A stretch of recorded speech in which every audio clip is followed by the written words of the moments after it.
ማነው? በድንግል ማርያም ስም በል። በድንግል ማርያም ስም እንታዘዛለን በል። እንታዘዛለን። አይነ ጥላ ነህ? ምንድን ነህ? አይነ ጥላ። እሺ፣ ስንት ጊዜ ነው ከገባ ወደ ልጁ? 7 ዓመት። ምኑ ላይ ነው ያለው? ጸጉሩ ላይ። እሺ፣ ውጣ ከጸጉሩ። አፍ ላይ ተለበል። አልሆን። ለምን?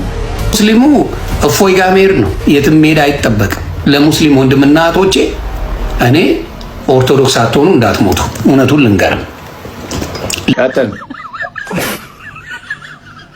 ኩኛ አባቴ እግዚአብሔር ይፍታ፣ እግዚአብሔር ይባርክ። እንዴት አለ? እግዚአብሔር ይመስገን ደህና ነኝ። ያው እርሶን ሳገኘት ለመጀመሪያ ጊዜ ነው። ከታትሎታለሁ እርሶንም መምህር ግርማንም እና ችግሬ እንደዚሁ እርሶ የመሳሰሉ አባቶች ሳገኝ አጓራለሁ። ምናልባት ቀርቤ ወደ እርሶ ስመጣ ለመጀመሪያ ጊዜ ነው። ወደ ሌሎች አባቶች አልሄድኩም። እንደዚሁ ሲያጓራኝ እርቃቸዋለሁ እና ምን ባረግ ነው የሚሻለኝ? የት ነው የምትኖረው? አዲስ አበባ። ቀላል እኮ ነው። አዲስ አበባ በቤት ውስጥ በደንብ ትሰግዳለህ። ከዛ በኋላ ጸበል ትጠጣለህ፣ ትጠመቃለህ፣ ትቀጠቅጠዋለህ፣ ለቆ ይሄዳል። ምንም አትፍራ፣ የሚያስጨንቅ ነገር የለም። አሁን ራሱ ከማውራቴ በፊት ሲያጓራኝ ነበር። አሁን ራሱ እርሶን ከማውራቴ በፊት ሲያጓራኝ ነበር። ማነህ አንተ? የምታጎራ መንፈስ በኢየሱስ ክርስቶስ ስልጣን ተይዛል። ማነህ? በድንግል ማርያም ስም በል። በድንግል ማርያም ስም እንታዘዛለን በል። እንታዘዛለን። አይነ ጥላ ነህ? ምንድን ነህ? አይነ ጥላ። እሺ፣ ስንት ጊዜ ነው ከገባ ወደ ልጁ? 7 ዓመት። ምኑ ላይ ነው ያለው? ጸጉሩ ላይ። እሺ፣ ውጣ ከጸጉሩ። አፍ ላይ ተለበል። አልሆን። ለምን? አልወጣም። እዴ እሱ ላይ ምን ልትሰራ ነው? ምንም ልስራ። ምን አገባህ አንተ? ማነህ? በል እሺ፣ በስላሴ ስልጣን አልልም። በቅዱስ ሚካኤል ስም ግንባር ላይ ታስረናል በል። አልታሰርም። አንተን ነው ማስረ። እንደውም ወረበላ። ስለዚህ አይነ ጥላ አይደለም ማለት ነው።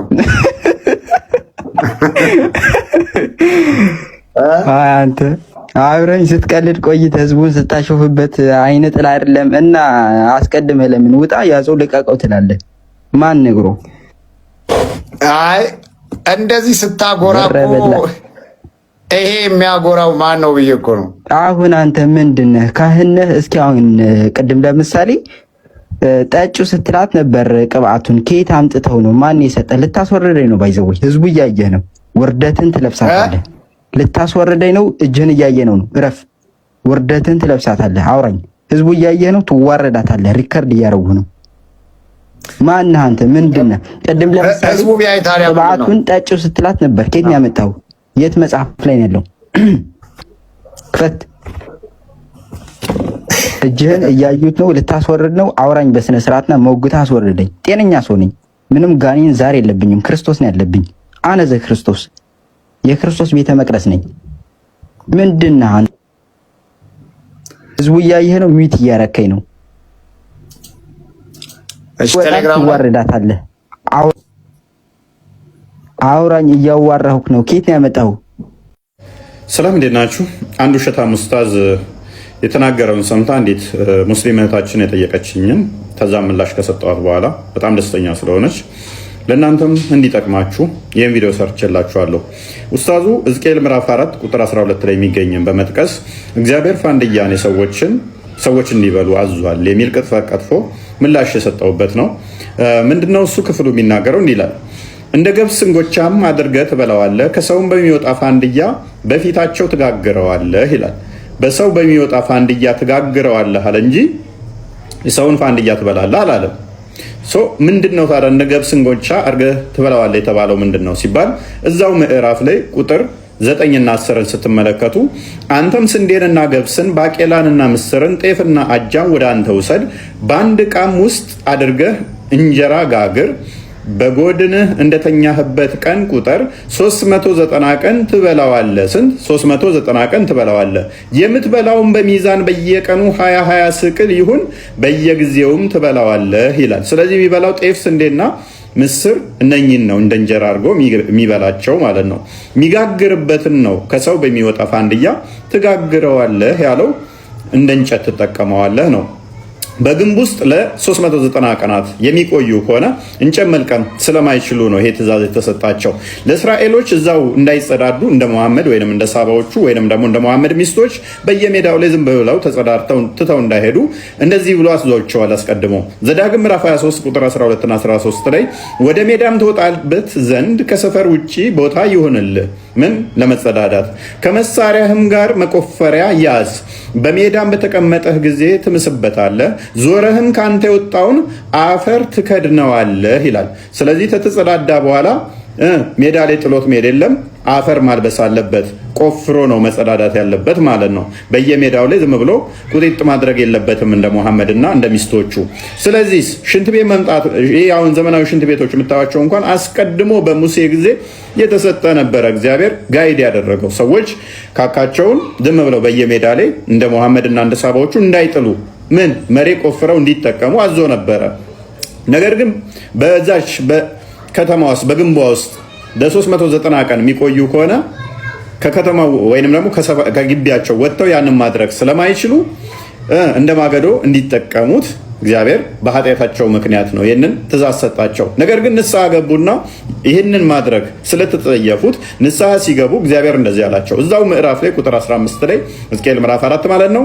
እርሱም እነሆ በሰው ፋንድያ ፈንታ ኩበት ሰጥቼችዋለሁ፣ በእርሱም እንጀራህን ትጋግራለህ አለኝ ይላል። ስለዚህ ፋንድያን ተወና በሰው ፋንድያ ቦታ ምን ሰጠው? የእንስሳት ኩበትን እንደ እንጨት እንዲጠቀመው ፈቀደለት ማለት ነው። በእስልምና ይሄ ኩበትም የወንድሞቻችሁ ምግብ ነው ብሏል መሐመድ። የወንድሞቻችሁ ምግብ ስለሆነ በሱ እንዳትጸዳዱ ብሏል። ሳይ ሙስሊም 450 ላይ ታገኙታላችሁ። ጅኒዎችና ጋነንቶች የሙስሊሞች ወንድሞች ስለሆኑ ኩበት የወንድሞቻችሁ ምግብ ነው እንዳትጸዳዱበትም እንትን እንዳትሉት ብሏል።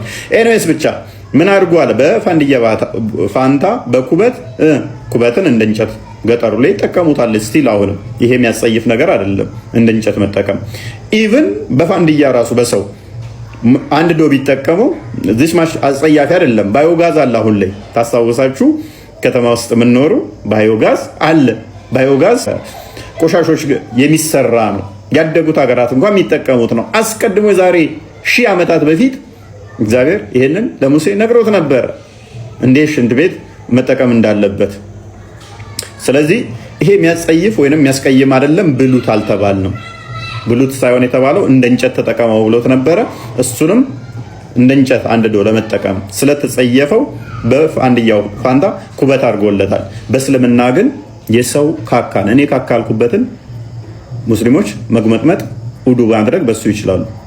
ነብያቸው ሰዎች ያሉበትን፣ ውሾች ሞተው የተጣሉበትን፣ ሴቶች ፔሬድ ጨርቅ የጣሉበትን በሱ ይጉመጠመጥ ነበር ሙሐመድ። ማስረጃ ሱናን አቢ ዳውድ 67 ላይ እንደዚህ ይላል። ናወይት አቡ ሰይዳ አልኩድሪ እንደተረከው I heard that the people asked the prophet of Allah ሰዎች ያለ መልእክተኛን ሲጠይቁት ሰምቻለሁ አለ። water is brought for you from the well of Buddha ውሃ ከቡዳ የሚባል ጎሬ ውስጥ መጥቶልሃል ብለው ይነግሩታል ማለት ነው።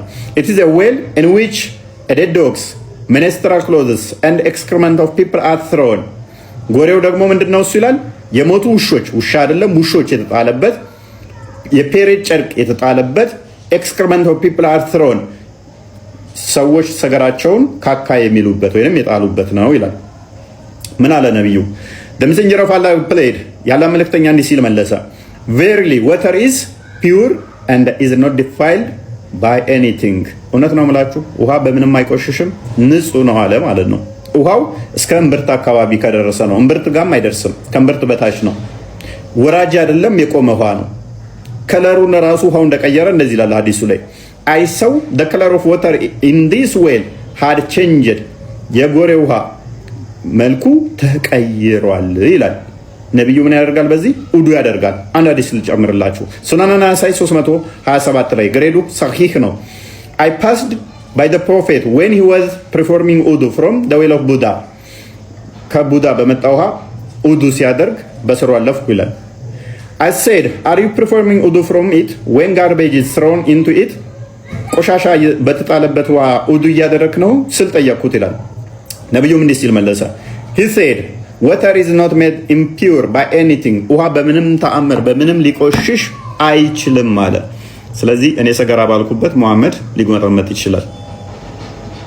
መሐመድ ሊጉመጠመጥ ይችላል። እኛ መጽሐፍ ቅዱስ ላይ ፋንድያ ከሰው የሚወጣን ብሉ ሳይሆን የተባለው በኃጢአታቸው ምክንያት እንደ እንጨት አንድዳችሁ ተጠቀሙት ነው የተባለው። ሙሐመድ በጽድቁ ምክንያት ነው ከሰዎች የሚወጣን ሰገራ የሚጉመጠመጥበት። ወራጅ ውሃ አይደለም የቆመ ውሃ ነው። ይህንን የላከችልኝ ውድ ሙስሊም እህታችን ለሌሎችም ትምህርት እንዲሆን ነው። ከሷ ካየሁት በኋላ ከሰጠዋት ምላሽ ሌሎችም እንዲማሩበት ይህን ቪዲዮ ሰርቻለሁ። ከእናንተ የሚጠበቀው ሼር በማድረግ ሌሎች ሙስሊሞችም ኡስታዞቻቸው ቅጣፊ ወራዶች ውሸታም መሆናቸውን አውቀው እንዲድኑ አሰራጩት። እንዲያትመሰሳ ባይዘው እና ጀማል ግባ አሁን የተናገርነው ስለ ሳውዳ ቢንት ዛማ እግዚአብሔርን ይኸው 200 ምናምን ሰው አለ። አንተ ነብዩ እንደዚህ አላደረገም ብለህ ና ይኸው ኢንቫይት ላድርግ። አይ ውሸት ነው የት አለ ማስረጃ ብለህ ና እስቲ የት አለ ካለ ባይዘው ማለት ነው። ጀማል ከገባ እንቀጣለን። አይገባም። ሁሌም ኮሜንት ላይ ነው የምታገኘው። የለምና ሌሎች ሙስሊሞችን መግባት ትችላላችሁ። ባይዘው አሁን የተናገርነው ታሪክ ነብዩ አላደረገው። ለዚህ ሙግት ምን አይነት መልስ እንደሰጡ ታውቃላችሁ? አንድ ነብይ እንዴት ሚስቱን አግብቶ ከዛ በኋላ ጀርባውን ይሰጣታል ብሎ አኬ ነው አስታውሳለሁ ቪዲዮ ሰርቶ ለዛ ሰው ምን አይነት ቪዲዮ ቢሰጥ ጥሩ ነው? አንዱ አብዱል አስተማሪ ነኝ የሚባል እኮ ነው። ሳውዳ ቢንት ዛማ የ6 ልጆች እናት ነች። ኦልሬዲ አርጅታለች። ትልቅ ሰው ናት። ነብዩ አገባት። ነብዩ ካገባት በኋላ እሷ አሰበች። እሷ ነብዩ አላሰበም። እሷ ነች ነብዩ ሊፈታኝ ነው ብላ ያሰበችው እና ይሄን መስፈርት ያቀረበችለት። ምን አይነት መስፈርት? ነብዩ ሆይ አትፍታኝ፣ የኔን ቀን ለአይሻ ስጥ ብላ ያለችው እሷ ነች እንጂ ነብዩ አፍ አውጥቶ እኔ መፍታት ፈልጋለሁ ያንቺን ቀን ለሌላ ሴት እሰጣለሁ አላላትም። ስለዚህ እሷ ነች የተናገረችው እና ነብዩ ምን ጥፋት አጠፋ? ያጠፋው ጥፋትማ ያን መስፈርት ስታቀርብለት እሱ ያንን ነገር ባያስብ ኖሮ እሷን መፍታት ባያስብ ኖሮ ምን ይላት ነበረ? እውነተኛ ሰብአዊነት የሚሰማው ሰው ቢሆን ኖሮ ሳውዳ ሆይ አንቺ ሚስቴ ነሽ፣ ፈቅጄ ወድጄ ያገባሁሽ ሴት ነሽ። ያንቺን ተራ ለምን ለሌላ ሰው አሳልፌ እሰጣለሁ? ለሴት ልጅ ክብር የሚሰጥ ለሚስቶቹ ክብር የሚሰጥና በፍትሃዊነት የሚያስተዳድር ነብይ ቢሆን ኖሮ ያን መስፈርት እሷ አስባ በልቧ ነብዩ ሊፈታኝ ነው በቃ እንግዲህ ጀርባውን እየሰጣት ሲተዋት እንደ ጠላት ስታቅ ነው እሷ ይሄን መስፈርት ያቀረበችለት። ከዛ እሱ ምን ብሎ መመለስ ነበረበት? እኔ ያንቺን ተራ ለሌላ ሴት አሳልፌ አልሰጥም፣ አልጠላሁሽምም። እሷ ጠልቶኛል ብላ ያን መስፈርት ስታቀርብለት ማለት ነው። እሱ ምንድነው ያለው? ያን መስፈርት ስታቀርብ እሺ ብሎ ሄዶ ከአይሻ ጋር ነው ማደር የጀመረው። ስለዚህ ነብይ በፊቱንም በልቡ ያሰበውን ነገር እሷ ስላወቀችበት መስፈርቱን አቀረበችለት። ሰው ይሄንን መልስ ብሎ ይሰጣል? እንደው በመድኃኔዓለም ይሄንን ነብዩን ዲፌንድ ለማድረግ መልስ ብሎ ይሰጣል? እሱ ባያስብ በልቡ ባያስብ ኖሮ እኮ እኔ እንደዚህ አላሰብኩም፣ አንቺ ይሄን አሰብሽ እንጂ እኔ ሚስቴ ነሽ ከሌሎቹ ሚስቶች የምለይበት ምንም አይነት ምክንያት ነው። ለሴት ልጅ ክብር ቀዳሚታ ጋር እያላችሁ ትዘምሩለት የለ ሴቶች እንደው የቱ ጋር ታግሎልሽ እንደሆነ ብቻ ባቀው ማለት ነው። ግን እውነት የታገለ ለሴት ልጅ ክብር የታገለ ነብይ ቢሆን ኖሮ ይሄ መልስ ነበር ሊመልስ የሚችለው። ያንተ ነብይ እናንተ ነብይ ግን በውስጥ የጠነሰሰውን እሷ አወቀችበት። ውስጥ አዋቂው ነገረኝ እንዳለው እሷ ስለነገረችው እሺ ያለ ተስማማ። ይሄንን መልስ ብላችሁ ትሰጡናላችሁ? በመቤቴ ይሄ ደግሞ የሚከብደው እኮ መሐመድ ማድረጉ ብቻ አይደለም። ዶግማ አድርገውስ የመሐመድ ሱና ብለው የዚህ ኡስታዝ እናቱ በሰውዳ ቦታ ብትሆንና እናቱን እንደማስቲካ አኝኮ ተፍቷት የ6 ዓመት ህፃን ልጅ በ53 ዓመቱ አባቱ ቢያገባ ደስ እንደማይለው ሁሉ ተግባራዊ ግን ይደረጋል። ሱና ነው ተብሎ በዚህ በ21ኛው ክፍለ ዘመን ይሄንን አንድ የሱ አባት ቢያደርገው አጨብጭበው ይቀበላሉ፣ አይቃወሙ። ይሄ ነው በጣም ያሳዝነኝ ነው ማለት ነው። አይደለም መሐመድ አላህ ስለ ክብር የሚያውቅ ይመስልሻል? ራሱን እኮ አላከበረም እንደ አምላክ። እኔ ስለ ክብር አይደለም መሐመድ አላህ ያውቃል አላስብም። ዛት ሚንስ መሐመድ ባያቅ እሱ ላይክ መሀይም ነኝ እንዳለው እንደ መሀይምነቱ ቢጓዝ አይገርምም። ምክንያቱም እሱ አምላኪ ነው የሚለው ራሱ ክብርን አያውቅማ። ራሱን አላስከበረም። ኢማጂን አድርገሽዋል የፈጠረውን ፍጡር ሴት ልጅን እንደፈለጋችሁ እራሷት ካለ ላይክ እንደ ሰው ካልቆጠራት እንደ ጥቁር አህያ ካልቆጠራት ከካካ ጋር ካመሳሰላት ምኑ ጋር ነው የእሱ ክብር? ላይክ መሐመድ ስምንቱ ሲመጣ ወይም ደግሞ ሴክሹዋል ግንኙነት ሲፈልግ ብቻ የሚፈቅድለት አይነት ከሆነ የቱ ጋር ነው የእሱ ክብር? እኔ ክብሩ አይታየኝም። ባይዘው ትክክል። መሐመድ ምንድነው ልክ ነች። አላህ ክብር ምኑ ጋ ነው? ሴት ሲፈልግ ይሄን ውሰድ ከማለት ውጪ ስለ ራሱ እንኳን አምላክነቱን እንኳን ግልጽ የሚያደርግ ማስረጃ ያላቀረበ አምላክ ለምሳሌ እነዛ ነቢያት እንዲህ ብለውልኛል ብሎ ሲያወራ ታዩታላችሁ። ለማለታቸው ማስረጃ ያላቀረበ ነብይ አምላክ መሐመድ ሴት በፈለገ ቁጥር መገለጥ እያወረደ እንዲያደርግ ፈቅጄልሃለሁ ይላል። ጥያቄ አይፈጥርባችሁ? መሐመድ አሁን አላህ ከመሐመድ በፊት ለመኖሩ ምንም አይነት ማስረጃ የለውም ለመሐመድ ከማውራቱ በዘለለ ሌላ ማለት ነው። የመሐመድ ላይ ማስረጃ ሲባል ግን ከአላህ መሐመድ እኮ ይሻላል። ማማዬ ከአላህ መሐመድ የተሻለ ስብዕና አለው። ከአላህ ለምን ከተባለ አይሻን ማግባት መሐመድ ተገቢ ነው ብሎ አላሰበም። ሕፃን ልጅ ነች፣ እኔ ሽማግሌ ነኝ ብሎ ሼም ይዞታል። ነገር ግን ጅብሪል እየመጣ ስዕሏን ፎቶዋን እያሳየው እቺ አንተ ሚስት ነች እያለ በጨቅጭቆት እንግዲህ አንዴ አይደለም ሁለቴ ሶስቴ ተመላልሶ በሌላ ደግሞ በመጨረሻ ላይ በሆነ ሴትዮ በኩል ነግሮት አይ በቃ ይሄ አላህ ያዘዘው ነው ብሎ ነው ያገባት። አንድ በሉ መሐመድ ከመርየም ቅብጥያ ጋር ሄዶ በማገጠ ጊዜ አንድ ወር ሙሉ ከሚስቶቹ ሲርቅ አንድ ወር ሙሉ ከሚስቶቹ ርቆ ሼም ይዞት ነው። አላህ ግን ሼም አላዘው። ለምንድን ነው ሂድ ብሎ እንደገና ፈቅጄልሃለሁ ለአንተ ብቻ። አንተ ነብዩ አላህ የፈቀደልህን ነገር ለምን እርም ታደርጋለህ የሚለው ሱረቱ ተህሪም ቁጥር 1 ያ ከዛ ደግሞ እንደገና ደግሞ የዘይድን ሚስት አየ። እንዴት የገዛ ያሳደግኩትን በስሜ የሚጠራ የማደጎ ልጄን አገባለሁ ብሎ መሐመድ አፈረ። ተገቢ እንዳልሆነ አይምሮ ውስጥ ሐሳቡን መምጣቱን ደብቆ የሆዴን በሆዴ ብሎ አይ አትፍታት ሚስትህን አለው ዘይድ። አላህ መጣና ለምንድን ነው እንደዛ የምትለው? በልቡ ውስጥ እኮ ያስቀመጥኩት እኔ ነኝ፣ አንተ የማንም አባት አይደለህም ብሎ ይኸው እስከዛሬ ድረስ እድሜ ለአላህ ሙስሊሞች በማደጎ ልጅ ማሳደግ በስማቸው የሚጠራ ልጅ ማሳደግ እንዳይችሉ አድርጎ የገዛ ልጁ ሚስት አገባ። ታዲያ ከአላህና ከመሐመድ ማን የተሻለ ያስባል ትላላችሁ? ማማይ መሐመድ አይናፋር ነው፣ አላህ ግን አያፍርም ይላል ሱራ 33 ቁጥር 3 ላይ መሐመድ ሚስት አግብቶ መተው እንግዶቹ አልወጣ አሉት። እሱ ደግሞ ከሚስቱ ጋር መገናኘት ይፈልጋል። እንግዳው አልወጣ አለ። ከዛ እናንተ አመናችሁ በእንግድነት በተጠራችሁ ጊዜ ቶሎ ተመገቡና ውጡ፣ ወግንም አታብዙ። መሐመድ ለመናገር አፍሮ ነው ውጡልኝ ናነ ማለት ነው። ነብዩ ያፍራል፣ አላህ ግን አያፍርም የሚል መገለጥ ወረደን። እሺ ፋይሰል ሰላም ላንተ ይሁን።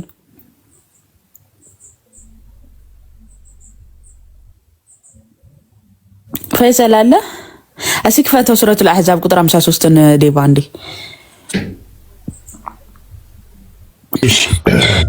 ና በማስረጃ አውሪ የምትለው ሰውዬ ና ፕራይቬት ነው ና ላክና ላስገባ እንዴት ያለ ማስረጃ እንደማላወራ ላሳይክ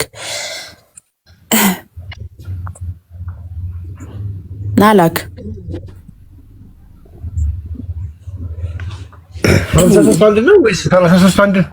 33 ቁጥር 53 ነው ሱረቱል አሕዛብ ቁጥር 53 ታሪኩ ምን መሰላችሁ? መሐመድ የልጁን ሚስት የማደጎ ልጁን የዘይድን ሚስት አገባ።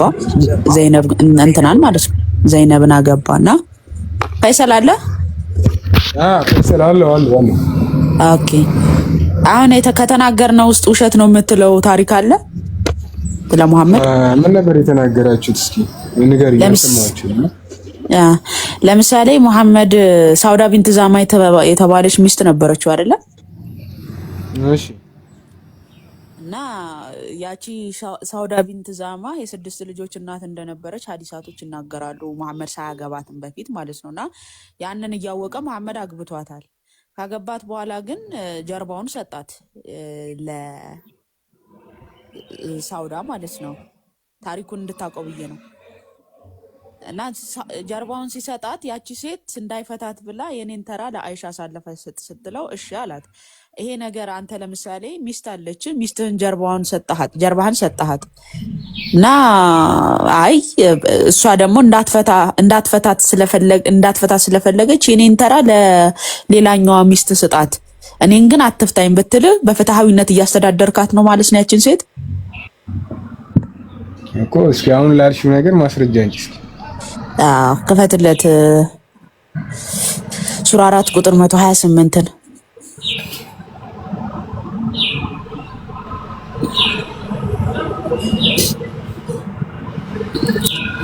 ትክክል ነው ግን ትላለህ ፈይሰል? በመጀመሪያ የሞራል ግራውንድህን ማወቅ ፈለኩ። መጀመሪያ ነው። አይ የሞራል ግራውንድ ይሄው እየከፈተልህ ነው።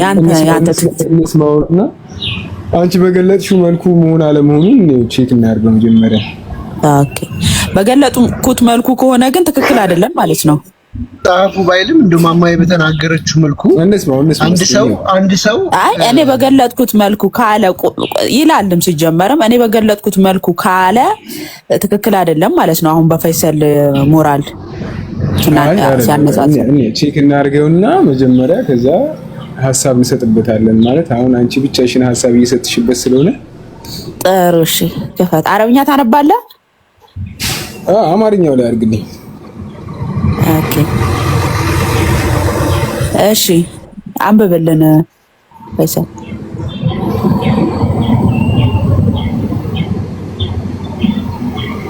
ቀጥል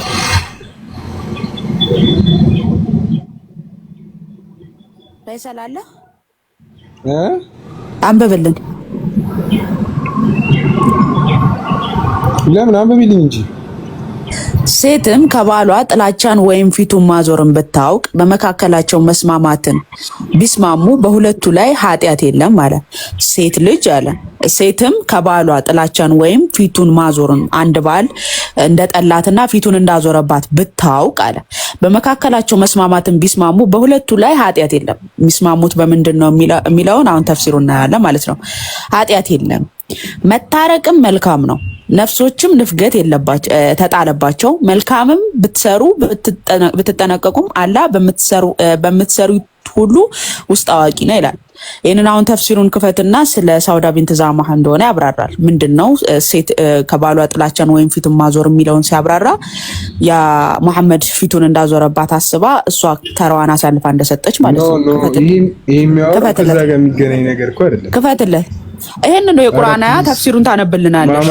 እንደማይገናኝ ላሳየህ፣ እንደማይገናኝ ራሱ አንብብልና ተፍሲሩን ይሄን ያብራራው ኮሜንተሪ። ይሄ የሚያወራው እኮ ስለ ባልና ሚስት በሚጣሉና በማይጣሉ ሰዓት በሚታረቁ ሰዓት ስለሚናገረው ነገር ነው የሚናገረው ቁርአን። ማን ነው እንደዚህ ብሎ ያብራራልህ?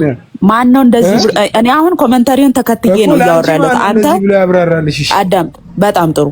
ማን ነው እንደዚህ ብሎ ያብራራልሽ ብለህ ስትጠይቅ የራስን ኮሜንተሪ ከፍትልሃለሁ። አንተ ላብራራው ግን ማስረጃ ብዬ ጠይቃለሁ።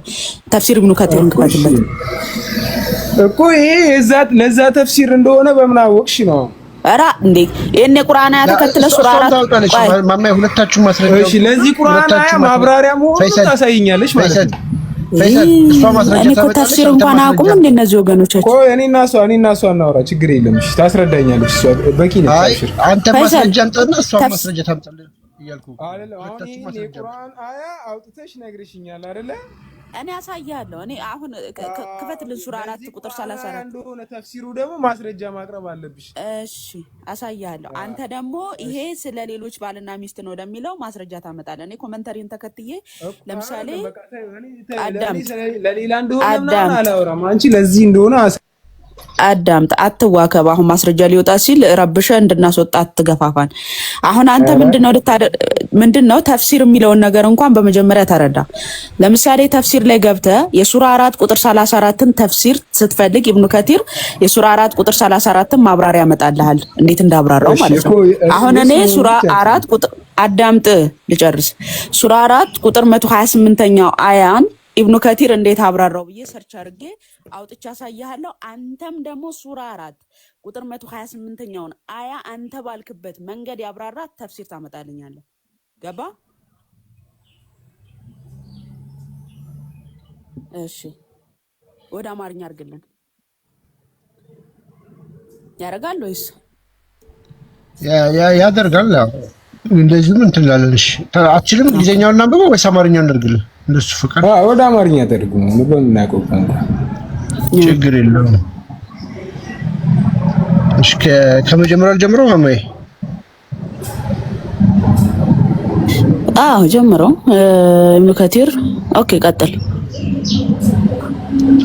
ይኸው ብራዘር አንብበው፣ ታይተል አንብበልኝ። ኦኬ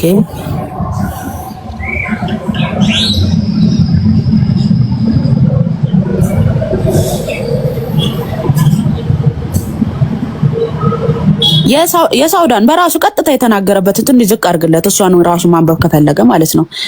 ይህ የወረደው ብሎ ሳይንተ ሲል እሺ፣ የሰው ነፍስ በስግብ አይደለም ትወክላለች። ይኸው እሱ ጋር አንዲት ሴት የባሏን ጭካኔ ወይም እንግሊዘኛው ላይ በትክክል ነው እንትን የሚለው በነገራችን ላይ አንዲት ሴት የባሏን ጭካኔ ወይም መገለል የምትፈራ ከሆነ ይላል በሁለቱም ላይ ኃጢአት የለም። ኢብኑ አባስ እንዲህ ብለዋል። አይታይም? እስቲ አንብብልን ዴቫ ቅጭጭ ብላ። እሺ አንዲት ሴት የባሏን የምትፈራ ከሆነ በሁለቱም ላይ ኃጢአት የለም። ኢብኑ አባስ እንዲህ ብለዋል። ባልና ሚስት በጋራ የሚስማሙበት ህጋዊ ስምምነት ይፈቀዳል። አተርሚዚ ዘገቡ።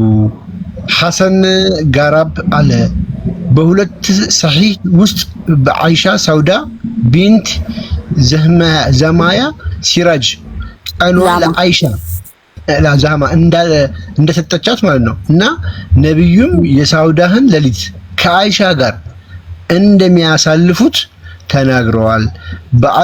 በአልቡኻሪ የተሰበሰበው ተመሳሳይ ትረካ አለ። አልቡኻሪ አልሂሻም እንዳስረዳቸው ዘግቧል ይላል። ይሄ ትራንስሌት አሁን ምን አለ? ሐዲስም አውጣው።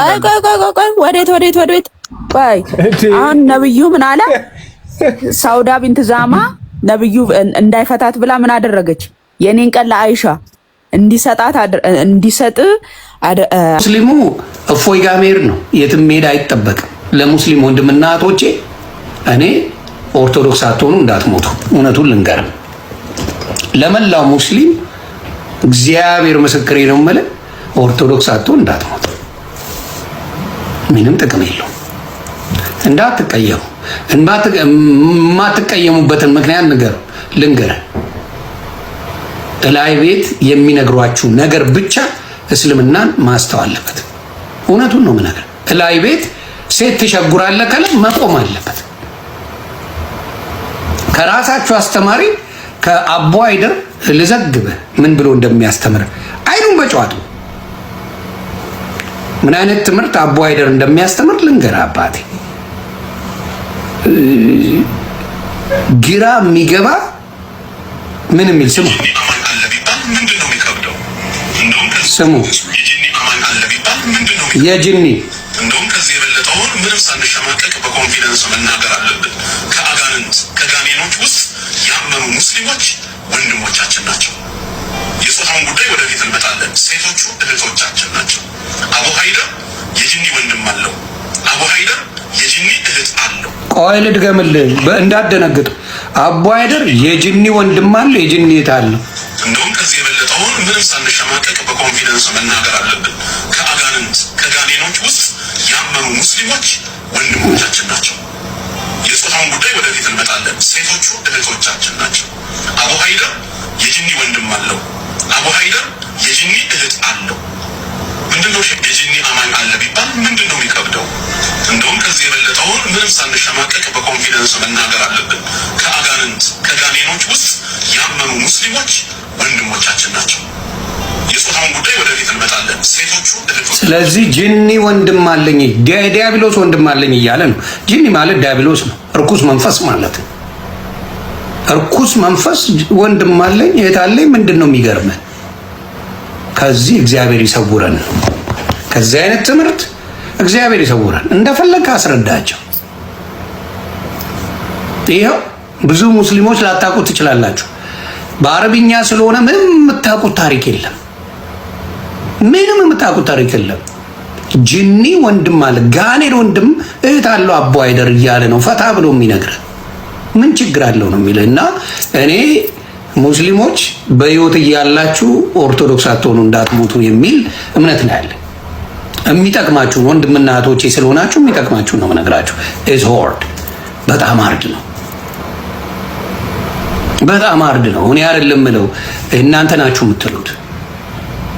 እና ከባድ ነው ለፕሮቴስታንት ወንድምና እህቶቼ። በ1906 የተመሰረተ ማንነት ነው ያላችሁ። በ1906 አብርሃም ጴንጤ አልሆነም፣ ጴንጤ አይደለም። ስለዚህ ይሁዳን እነ ዳዊት ጴንጤ አይደሉም፣ ይሁዳን እነ ኤልያስ ጴንጤ አይደሉም፣ እነ ሄኖክ ጴንጤ አይደሉም። እንዳለ የመጽሐፍ ቅዱሶቹ ጴንጤ አይደሉም። ለምን? በ1906 ከመሰረትከው ይሁዳን። ማንም የመጽሐፍ ቅዱስ ሰዎች በሙሉ ጴንጤ አይደሉም። እሱ በግለሰብ ደረጃ ነው። ቻፓ ነው የቸርች ነው የምትሄደው። ና እኔ ቸርች ና እኔ ጋ ብሎ ቻፓ የሚቀበል ነው። ዋሻው ና እኔ ጋ የኔ ቸርች ነው። የእንትና ቸርች የተለየ ነው። የነቢ ጥላውን ብሎ ራሱን ነቢ ብሎ የሾመው የተለየ ነው። እንደምታውቀው የወንጌላዊ ዮናታን የተለየ ነው። ነቢ ነበረ፣ ነቢያት በሉኝ ወንጌላዊ ነን ብሎ ወደ ወንጌል መጣ፣ የተለየ ነው። የማን ነው ስሙ የተለየ ነው። የዩ ጩፋ የተለየ ነው። የሁሉም የተለየ ነው። እያንዳንዱ እኔ ጋና ነው የሚለው ቻፑሌ ጨውቴው ቻፓ እና እግዚአብሔር ይመስገን ለገንዘብ ማንም በኦርቶዶክስ እዚህ ቸርችና እዚህ ቸርች እኛ ጋር የተለየ ነገር አለ፣ እኛ ጋር የተለየ ጭቡቴ አለ የለም። ንግድ ያለው እዚህ ነውና እግዚአብሔር ይባረክ። ይሄን በማሳየቱ ለኔ ደስተኛ ነኝ። አምላኬን አመሰግነዋለሁ። እናንተ ያላየችሁትን እግዚአብሔር አምላክ ሶሻል ሚዲያ ላይ ከፍ አድርጎኝ ከዛ በኋላ ሁሉንም ዘግብ ብሎኛል።